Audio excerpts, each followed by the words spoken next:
Donc voilà.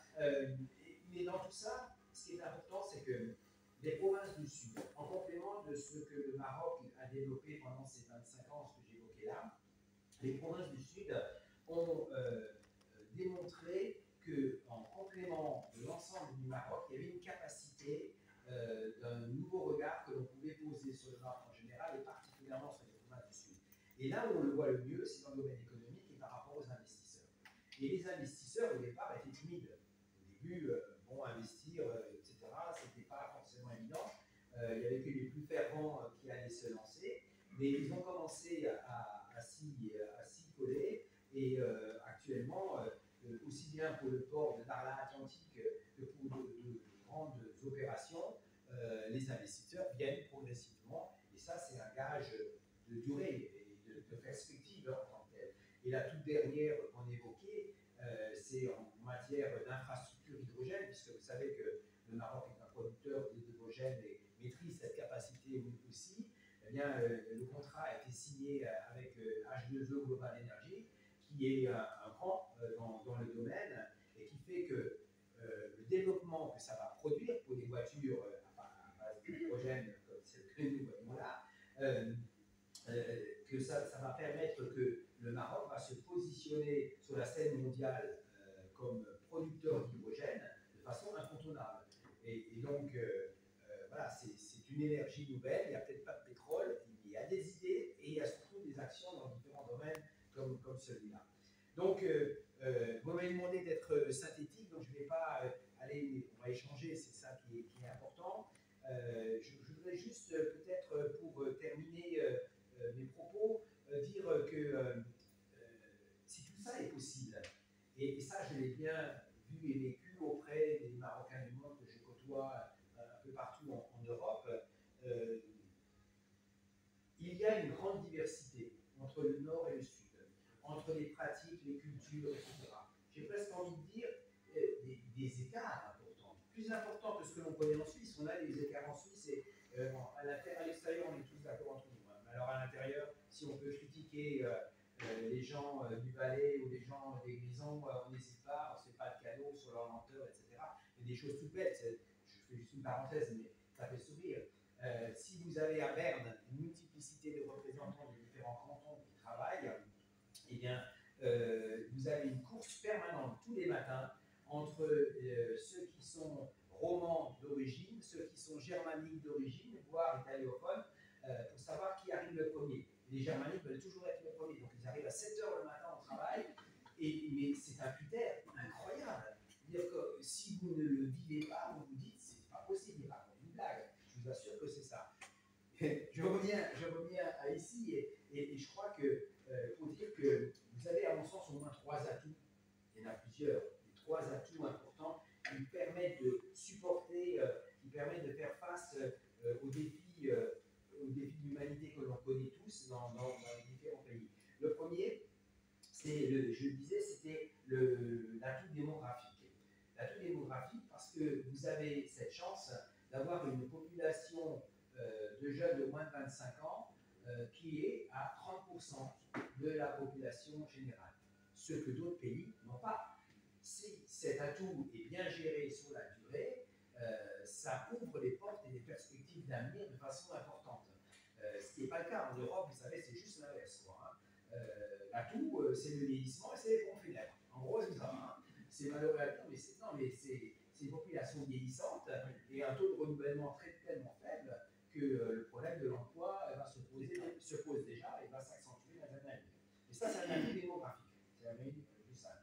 Le deuxième atout, je l'ai un peu effleuré tout à l'heure, c'est l'unité nationale. Cette notion de l'intégrité territoriale et de l'identité qu'on peut qualifier un peu comme le faisait les mousquetaires à l'époque que l'on racontait, tous différents mais tous marocains.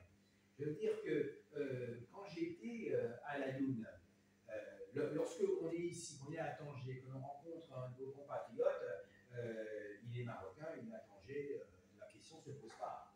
Pourquoi? Et quand vous posez la même question à Laayoune ou à Darla, et qu'il vous dit qu'il est d'abord marocain, et ensuite sahraoui, mais il est autant sahraoui que marocain, mais pleinement inscrit dans la démarche. Ça signifie qu'en fait, ce pacte que vous avez entre un roi, Sa Majesté, et un peuple, ce pacte, alors, hier on me disait qu'il ne faut pas que j'utilise le mot d'allégeance, ça ne me faisait pas d'accord, et quand je pense qu'il faut que je dise la Maya, mais je ne le prononce pas bien, alors je suis embarrassé, mais voilà, mais c'est quelque chose, vous n'imaginez pas à quel point c'est important. Le tout petit pacte que nous avons en Suisse, c'est le pacte fédéral suisse de 1291, où il y a eu la paix qui a été instaurée, la guerre des paysans s'était calmée, les monarchies avaient disparu, les Autrichiens, les Allemands, tous avaient été blackboulés à l'étranger, et le peuple, qui est dénommé non pas citoyen, mais qui est souverain, chaque citoyen est souverain. Dans les textes, c'est écrit, hein, ce n'est pas un excès de langage. Hein. Donc, c'est un tout petit pacte qui n'a rien à voir avec toute la dimension de la Maya telle que vous la vivez. Et ça, c'est important pour cette unité. Parce que même les Marocains et les Marocaines qui vivent dans le monde, ils voient ceci que d'autres Européens ne comprennent pas. J'ai mis du temps avant de le comprendre en tant que tel, et j'ai eu des échanges par rapport à ça. Mais ça, c'est un atout qui est effectivement très important. Et enfin, face aux défis de l'humanité, c'est les bases solides que vous avez au niveau culturel et cultuel. Ces deux bases sont importantes parce que vous savez, mieux que moi, vous savez, vous avez une histoire imprégnée par la philosophie des Lumières andalouses. C'est pas anodin, ça marque une histoire. C'est pratiquement la pierre angulaire de l'identité marocaine, d'une certaine manière. Et puis, vous avez sur le plan culturel ce soufisme marocain qui est envié et décrié dans le monde hein, par certains, mais on ne va pas rentrer dans le débat, mais qui, à mon sens, permet à avoir, comme d'autres le disaient, un islam modéré, tolérant, ouvert à l'altérité. Et je crois que les provinces du Sud viennent compléter cette démarche des autres régions marocaines pour faire un tout. Et ça, ce sont trois atouts qui, à mon avis, forment des bases et des racines qui ouvrent les perspectives d'avenir. J'arrête là, je pense que j'ai déjà trop parlé. Merci beaucoup, M.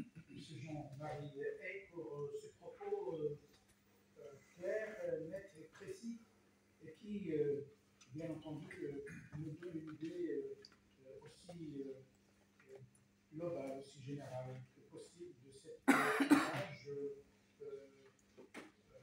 très important du Sahara marocain, terre de lumière et d'avenir.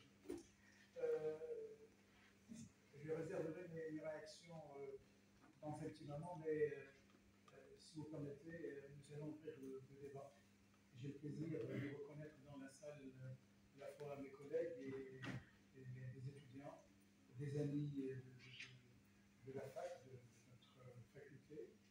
Alors vous avez la parole. Je vous demanderai simplement d'être bref. Je vous demanderai de vous présenter du premier. Il est 5h07. Nous comptons terminer notre travail vers autour de 18h, 18h30. Alors, questions, observations? Oui, s'il vous plaît. Vous pouvez vous présenter, s'il vous plaît? Je suis Madame Savon, doctorante en droit privé. Prenez-le.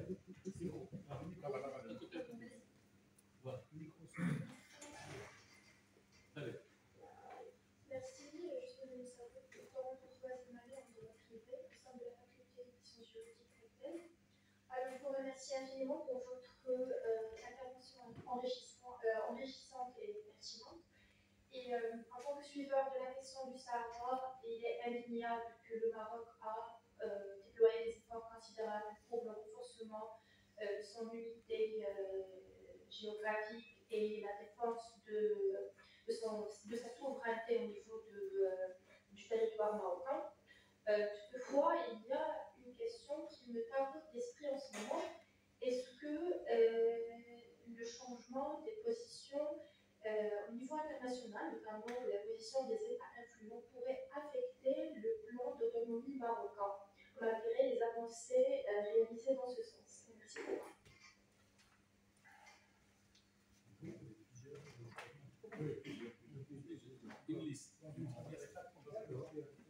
Parfait.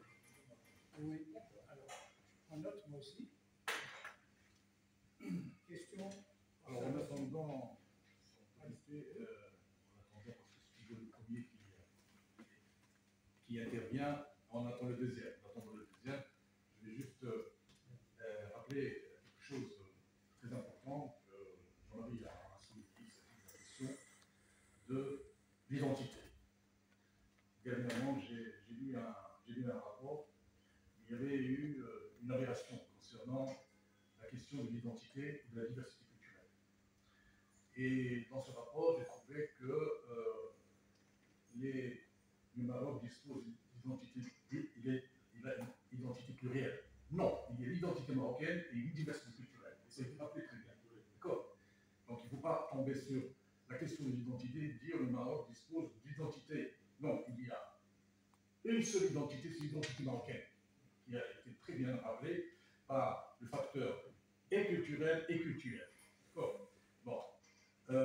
Deuxième remarque, lorsqu'on parle de l'État marocain a existé depuis plusieurs siècles. Et ce qu'on fait, c'est que pratiquement toutes les dynasties qui ont gouverné le Maroc sont venues du Sahara, à commencer par les Almoravides. Donc, voilà ce qui, dans l'histoire, n'apparaît pas. Et la troisième chose, c'est que pour Jean-Marie, il nous a guidés en quelque sorte en nous rappelant quelques idées que nous avions. Parce que, comme on dit en arabe,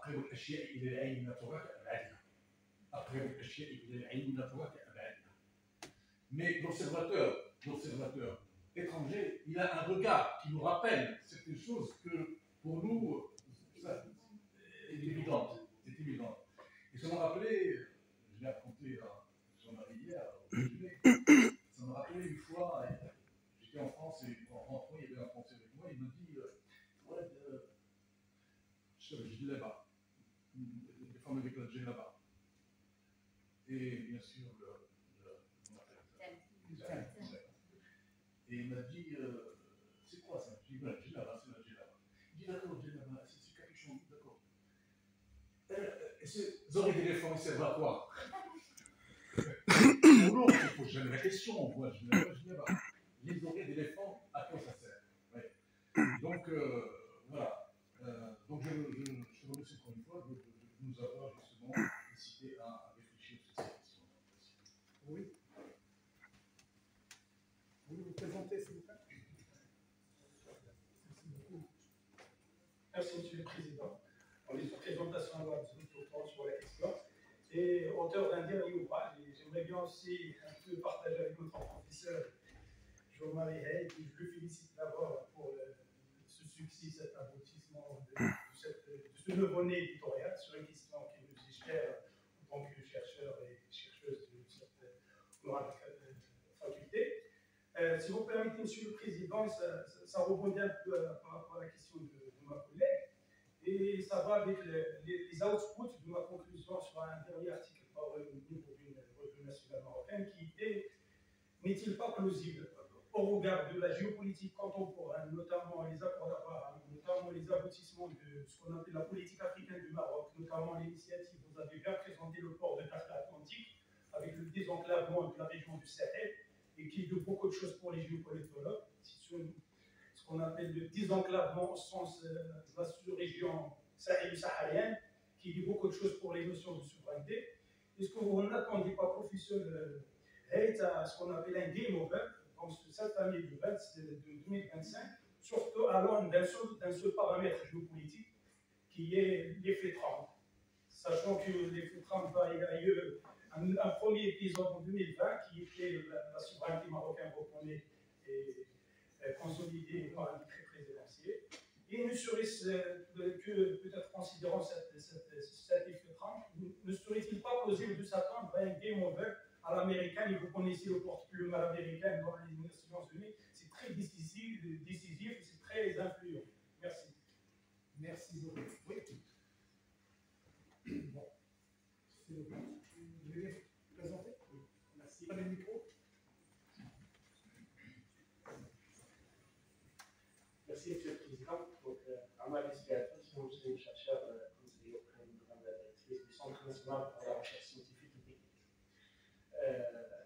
l'invitation, c'est Mkhlouf, cher partenaire. Donc, ma question porte surtout, est-ce que vous avez eu l'occasion, pendant la phase de préparation de recherche sur ce livre, est-ce que vous avez eu l'occasion d'apprécier au moins, de mesurer l'évolution concernant l'implantation des établissements d'enseignement supérieur dans les provinces du Sud? Quoique on sait qu'il n'y a pas d'université propre dans ces trois régions. Il s'agit d'établissements qui relèvent soit de l'université. Il y a un projet. Oui, je sais, mais quand même, malgré qu'il n'y a pas d'université, on constate qu'il y a une implantation d'un très grand nombre, diversifié aussi, d'établissements dans les grandes villes des provinces du Sud, Nîmes, Lyon, Dakhla aussi, pas seulement des facultés pluridisciplinaires, mais aussi des ONCG, des facultés pluridisciplinaires, des facultés de médecine à Nîmes et à Lyon. Et est-ce que cette composante-là, je sais qu'il y a l'aspect culturel, ça peut relever l'aspect culturel, mais ça montre aussi l'effort qui a été fait pendant ces dernières années pour rehausser le niveau d'encadrement relatif à cette. Et aussi la recherche, parce qu'il y a aussi l'implantation de certains. Le choix, par exemple, l'UNISP, l'Université de Lille, qui a implanté un centre de recherche sur l'eau. Il y a aussi des centres de recherche africains sur l'agriculture, et donc il y a des thématiques, on peut dire, spécifiques à ces régions-là, qui ont tiré l'attention des décideurs et des acteurs de l'enseignement et de la recherche, que ce soit public, dans le cadre des partenaires publics-privés, ou aussi des acteurs privés aussi, l'Université Mondiapolis, etc. Donc, je ne sais pas, je n'ai pas vu le livre. Est-ce que cette composante enseignement supérieur a été prise en considération ou au moins appréciée? Merci. Les classes prépa, ils sont. Bon. Très bien, parfait, merci beaucoup. Oui, s'il vous plaît. Oui, bonjour. Alors, je voudrais d'abord vous remercier pour. Ah oui, je suis Maud Mohamed, je suis en relations internationales. Très bien. Oui. Et donc, je voudrais rebondir sur une question qui est soulevée par. Oui, évidemment. Alors, je voudrais effectivement rebondir sur une question qui est soulevée par mon professeur aussi, M. Boutlo, qui est celle en fait de l'évidence, parce qu'il y a certains aspects qui pour nous sont évidents. Alors, certains travaux, comme ceux de M. Jean-Marie Haidt, sont très importants parce qu'ils permettent d'éviter cette question de biais de confirmation. Bon, soit lorsque nous cherchons en fait la question de Sahara qui est marocain, et ça permet en fait d'ajouter cette objectivité qui est très importante dans toute démarche de recherche scientifique. Monsieur Haïda, vous avez soulevé plusieurs en fait, aspects relatifs en fait, qui sont des atouts pour le Maroc, pour les provinces du Sud. Et l'une des questions que je voudrais savoir, c'est, ça revient très souvent dans certains rapports, je ne sais pas si vous capturez dans votre travail, je n'ai toujours pas eu l'opportunité de le dire, que je le ferai certainement en raison de votre présentation. Si vous avez eu l'opportunité en fait, de capturer cet aspect de l'impact de ces infrastructures, de ce développement colossal, qui est un investissement colossal qui est fait par le Maroc, et sa vision vis-à-vis de ces provinces sud, sur le développement. Parfait. Je peux poser une question? Oui, bien sûr. Moi, je voudrais aller plus au niveau international, au vu du développement des provinces du Sahara, qui sont une évidence. On voit bien, comme vous l'avez précisé, de 1975 à aujourd'hui, c'est un pas de géant qui a été fait. Au vu aussi du développement de la question à l'ONU sur la marocanité du Sahara. Quelle est la position du Conseil de l'Europe? Point d'interrogation. Très bien. Eh bien, dernière question au niveau de cette première tranche, première liste. Oui, allez-y.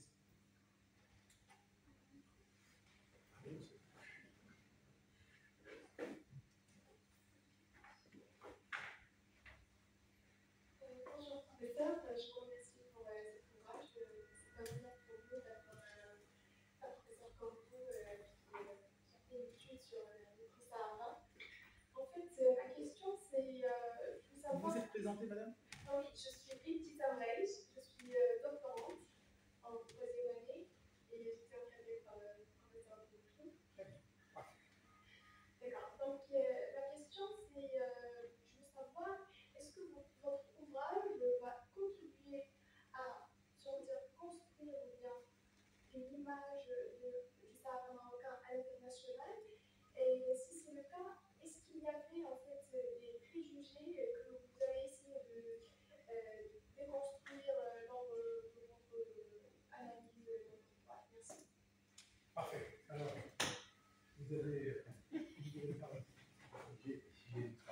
Merci. Alors, je vais prendre la dernière question en premier, puisque je l'ai effleuré tout à l'heure dans mes propos. Oui, je crois que l'ouvrage doit, et c'est un de ses objectifs, ou par exemple l'objectif principal, contribuer à l'image à l'international de ce qui s'est fait, de ce qui se développe. Je crois que ça a été la raison d'être au départ de ce travail. Et je crois que je me rends compte, alors je vais rectifier mon ami Fouette qui a dit la première fois que j'ai présenté l'ouvrage à Darla pour le Maroc. La première fois que j'ai présenté l'ouvrage, le club de la presse à Genève. Et je dois dire qu'autour de la table à Genève, il y avait des Marocains du monde qui étaient venus d'ailleurs, de différents pays, mais il y avait également des locaux et ça a allumé des lumières, disant, bah, tiens, oui, effectivement. Donc je pense que, comme je le disais tout à l'heure, ce sont autant de petits maillons que si chacun a un exemple concret de ce qui a pu se faire, mon exemple sur les tomates et autres, j'en passe, et de dire à des interlocuteurs qui sont sceptiques, il y a ceci, il y a cela, au bout d'un moment, tous ces maillons forment une chaîne, et une chaîne solide qui fait que l'image évolue et change. Donc oui, c'est vraiment cette volonté de contribuer à l'image. J'ai presque envie de dire que c'est surtout avant tout à l'international, puisque vous connaissez mieux que moi, alors certains plus ou moins parce qu'ils ont eu l'occasion ou pas l'occasion, mais disons, vous y êtes tous sensibles. Par contre, quand on s'éloigne du territoire, on y est différemment sensible. Et c'est donc ce public-là qui est concerné en tant que tel. Ensuite, alors, une autre question, je vais regrouper. Vous parliez des changements à l'international affectés par ça a fait le plan d'autonomie. En tant que tel, oui, c'était vous. Moi, je pense qu'on est dans un processus. Il a été long à avancer. Je crois que les représentants du Maroc et votre dernier représentant en date, qui est l'ambassadeur en poste, est exactement, qui est je dirais, formidable dans la manière qu'il a. J'ai eu l'occasion de l'entendre par plus d'une reprise. À New York, quoi, à New York, oui, à New York, il a une capacité de réactivité en séance, avec un argumentaire qui tient la route, et c'est épatant. C'est lui qui aurait dû écrire le livre, parce que franchement, là, en termes d'arguments, il les a. Mais je pense que grâce à ce travail qui a été fait par toute la diplomatie officielle et la diplomatie parallèle, les deux, tout ce travail finit par avancer. Vous savez que lorsque, alors moi je ne suis pas serrurier, mais les serruriers me racontent que les cambrioleurs, ils ont une capacité, lorsqu'ils tournent les clés, à entendre des clics-clics, et ils savent qu'au bout d'un moment, ces clics-clics, ça finit par ouvrir la porte. Et bien c'est un peu pareil. C'est qu'en fait, à force d'amener les éléments les uns à l'autre, on voit que l'on va bientôt pouvoir aller au bout de cette histoire, j'ai envie de dire, de ce cauchemar. Parce qu'en fait, l'histoire du Sahara, vous le savez autant que moi, n'aurait pas eu lieu d'être. C'est une histoire qui, j'ai envie de dire, qui tenait pas la route. Si ce n'est qu'à un moment donné, l'histoire, la grande histoire a fait que des territoires ont été découpés parce que les Occidentaux avaient une logique de la nation. Je ne veux pas vous faire le cours, surtout à ceux qui sont en sciences politiques, mais et ce découpage en est le résultat. Et pourquoi là, on a décidé à un moment de dire c'est comme ça, et ailleurs on a décidé autrement. Récemment, on parlait après la tempête des départements français, la question des Comores et du département de Mayotte. On ne leur a jamais demandé au départ ce qu'ils voulaient. Après, on leur a demandé, ça a fait une histoire pas possible. Et en fait, on a la France, comme le Chirac, ont décidé. Voilà, et pareil, alors je connais mieux parce que comme j'habite à Strasbourg, pour l'Alsace, c'est ce que je disais, après la dernière guerre mondiale, je le dis pour les plus jeunes d'entre vous, après la dernière guerre mondiale, les Alsaciens qui ont leur racine germanique assez forte, on ne leur a pas posé la question est-ce que vous voulez être allemand ou français? On a dit vous êtes français. Et alors on a fait mieux, on a retiré les enseignants d'origine alsacienne pour les mettre dans d'autres régions françaises pour qu'ils arrêtent de parler l'alsacien, et on a fait venir d'autres régions, des enseignants purement francophones, pour qu'ils enseignent le français. L'alsacien était proscrit en tant que tel, et tout le reste. Mais si, comme je le disais, on avait fait un référendum d'autodétermination, par exemple, à l'époque, puisque c'est le moins la mode, ça rejoint un peu la question, c'est que ça ne remet pas question. Si on l'avait fait à l'époque, il n'est pas certain que les Alsaciens auraient voté massivement pour un retour à la France. Parce que dans la durée de l'histoire, et depuis Charlemagne, l'Alsace était allemande. Elle a été en durée moins longue. Donc, on n'a pas posé la question, mais les Alsaciens ont pu, les parlementaires et les politiques alsaciens ont pu maintenir un certain nombre de droits qui venaient du droit allemand, des lois d'empire, qui sont toujours en vigueur aujourd'hui. Ce qui fait que, chers collègues, il faut savoir que si la France est laïque, si les universités françaises sont laïques, l'université de Strasbourg en Alsace est la seule, elle a un président qui est un prêtre catholique, qui est au gros scandale pour les autres collègues des autres régions, qui disent mais comment une université française, tout simplement parce qu'il y a une faculté de droit, une faculté de catholique et une faculté protestante, qui sont des facultés publiques de l'État français, et à la tête d'une d'entre elles, eh bien, le président était un prêtre de la faculté catholique, et quand il y a eu les élections, les collègues ont voté pour lui, et il est devenu, et il a été renouvelé président de l'université de Strasbourg. Ce qui paraît un scandale pour la France laïque, mais bon, c'est voilà. Bon, je vais pas m'étendre sur la question, mais pour dire, il y a des endroits où on pose la question, des endroits où on ne pose pas la question. Je pense que le processus dans lequel nous sommes fait qu'il fallait que, notamment au Conseil de sécurité, les choses soient à un moment donné tranchées et elles traînaient pour d'autres raisons qui n'avaient pas forcément un lien. Il y avait des liens, mais pas forcément exclusivement des liens directs. Je pense qu'avec la position récente de la France, notamment l'année dernière, pendant l'été, la déclaration du président Macron, et ce qui est en train de se passer pour l'instant, avec les liens, ça c'est important, les liens qu'ont pu, par la diplomatie, établir le Maroc, aussi bien avec la Fédération de Russie, aussi bien avec la Chine, etc., pour des raisons et des enjeux différents, tout ça mis bout à bout devrait permettre qu'à un moment donné, le Conseil de sécurité mette un terme à cette histoire.